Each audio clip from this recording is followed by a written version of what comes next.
$4. That's a Starbucks coffee. That's not even the good one.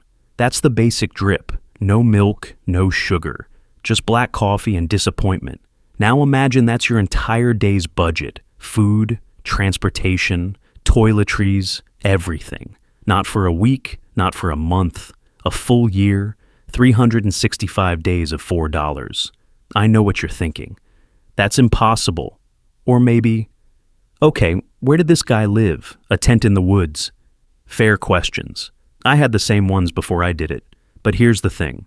I lived in a regular American city. I had a job, I had an apartment, and I pulled this off without going insane, without getting sick, and without losing my friends, mostly. And what I learned in that year, nobody talks about it. The personal finance gurus don't. The budgeting apps don't. Even the people who've done extreme frugality challenges online, they miss the most important part. So, today I'm giving you the full story. No sugarcoating. No sponsorship pitch at minute 3. Just the truth about what happens when you strip money down to almost nothing, and what it teaches you about everything else. Let's get into it. So first, why? I wasn't broke. That's important. This wasn't survival. This was a choice. I was 26, making decent money at a regular desk job, and I was bleeding cash every single month without knowing where it went. I'd check my bank account on a Sunday night and feel this low-grade panic. Not because I was in debt. I wasn't. Just because money felt like water I couldn't hold. I'd read all the standard advice. Automate your savings. Cut the subscriptions. Don't buy lattes. Cool. Done. Still felt like something was missing. Then I found this story. A guy in the UK who'd lived on £1 a day for a month to fundraise for poverty awareness. And I remember thinking, that's a stunt. That's not real. But the idea stuck, and it kept evolving in my head. What if you did it longer? What if you actually committed? So I set the rules.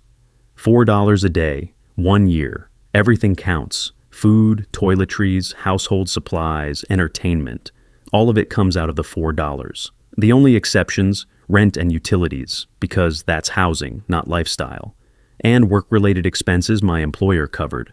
Everything else, $4, $28 a week. About $120 a month, $1,460 for the year. I told a few close friends. Most of them thought I'd quit in 2 weeks. I didn't. Okay, food first, because that's what everyone wants to know. Here's the math. If you spend $2 a day on food, that leaves $2 for everything else. So, food had to be ruthlessly efficient. My core grocery list never really changed. Dried lentils, dried beans, brown rice, oats, eggs, bananas, frozen spinach, canned tomatoes, olive oil, salt and spices, bought in bulk. That's basically it. Not forever. I had variety, but those were the anchors. A bag of dried lentils costs about $1.50 and lasts almost 2 weeks. A dozen eggs? About $1.20. A pound of oats? 90 cents. I'm not making this up. I tracked every single purchase in a spreadsheet. My average food spend ended up at about $1.65 a day. Now, here's the thing nobody tells you about eating like this. The first 2 weeks are miserable.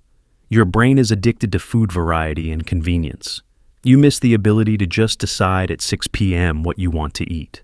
That freedom disappears. You cook what you have. Period. But around week 3, something shifts. You stop thinking about food as entertainment and start thinking about it as fuel. And once that mental switch flips, it actually gets easier. I learned to cook about 30 different meals from 5 base ingredients. Lentil soup, bean tacos on homemade flatbread, egg-fried rice, oatmeal with banana and a drizzle of whatever cheap jam I could find, spiced chickpeas over rice. Was it exciting? Not always. Was it enough? 100%. I lost about 8 pounds in the first month. Not in a bad way, just cleared out the processed garbage. By month 2, my energy was more stable than it had ever been. I'm not saying eat like this forever. I'm saying the $80 a week grocery habit most Americans have. A lot of it is habit and convenience, not need. This is the part that matters most. And most people doing these challenges skip it entirely because it's not as fun to film as grocery receipts. Social life almost broke me. Not the money, not the food, the social pressure. Month 2. Friend's birthday dinner. Nice restaurant, not crazy expensive, but the cheapest thing on the menu was $14. I had $28 for the week. The dinner would have wiped out half my weekly budget. I had a choice. Go and blow the challenge, don't go and feel like a hermit, or be honest. I was honest. Hey, I'm doing this thing. I can't really do the restaurant. Can we do something else? Some friends got it, some didn't. One person, someone I thought was a close friend, actually made a joke about it in front of a group. Called me cheap, called it a stunt. That hurt. And it taught me something I didn't expect. Your relationship with money reflects your relationships with people. When you change how you handle money, you find out who's actually in your corner. The friends who stayed, who adapted. We did free things. Parks, potlucks, game nights, movie nights at someone's place. And honestly, those became better memories than the $60 dinners. The second thing nobody tells you, boredom is a spending trigger. This one's massive. I had no idea how much of my old spending was just boredom. Scrolling Amazon at 10 p.m. and buying stuff I didn't need. Grabbing coffee not because I was tired, but because I needed a break from my desk. Going to Target for one thing and leaving with $80 of stuff. When you have $4, all of that evaporates, and you realize, oh, I wasn't buying things. I was buying relief from stress, from boredom, from the low hum of modern anxiety. So, when you take away the spending, you have to deal with the thing underneath it. That's uncomfortable. But it's also the most valuable thing this challenge gave me. Third thing, time becomes worth more than money. When you're not spending, you have to be creative. And creativity takes time. Making food from scratch, walking instead of ride sharing, finding free entertainment. It all takes more time than just paying for convenience. And at first I resented that. Then I started to protect it. I started guarding my free time like it was actually worth something. Because I discovered that most of what I actually enjoy in life, reading, running, cooking, real conversations, costs almost nothing. All right, let's talk actual results, because I know you want the numbers. Over the year, I spent $1,388 on everything outside rent and utilities. That's $72 under the $1,460 budget. Made it. Broke down like this. Food and groceries, $602. Personal care, soap, toothpaste, razors, etc. $183. Transportation beyond walking, $214. Clothing and household, $97. Entertainment, $292. Yes, entertainment, and I'll explain. The entertainment budget surprised people, but here's the thing. I didn't cut entertainment. I reinvented it. Library card for books, movies, music, free museum days, free hiking trails, free community events. That $292 over 12 months is about 80 cents a day. And I had a genuinely good time. Meanwhile, in the year before this experiment, I spent roughly $14,000 on the same non-rent, non-utility categories. I don't have perfect records, but I reconstructed it from old bank statements. $14,000 versus $1,400. I'm not saying everyone should live on $4 a day permanently. That's not the point.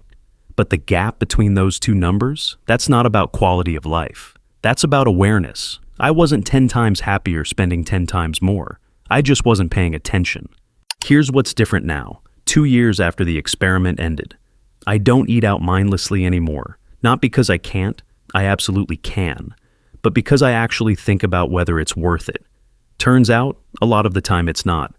I have an emergency fund that would have seemed unreachable before, because I proved to myself that I could live on a fraction of my income.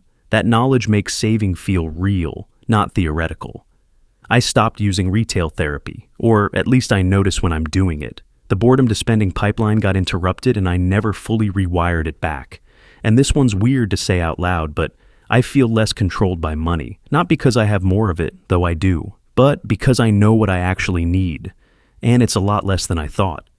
The personal finance world loves to sell you a system, a spreadsheet, an app, a method. And those things can help. But what none of them give you is the visceral, lived experience of knowing in your body, not just your head, that you can survive on very little. Once you know that, fear loses a lot of its power. I'm not telling you to go live on $4 a day. I'm not even telling you to try it. What I am telling you is this. Most of us have never actually tested the floor. We've never asked the question, what do I actually need versus what have I just gotten used to? And that question, once you really sit with it, changes how you see everything, your spending, your work, what you're actually working toward. If you want to try a version of this, even just a week, even just $10 a day, I'll link a simple starter guide in the description. No email required, no sign up, just the framework I used. And if you've done something like this, or you're in a situation right now where money is tight and you're making it work, drop it in the comments. Seriously, those stories are worth more than anything I just said. If this video hit different, subscribe. I make videos about money, habits, and the stuff in between. No fluff, no sponsored garbage, just what actually works. I'll see you in the next one.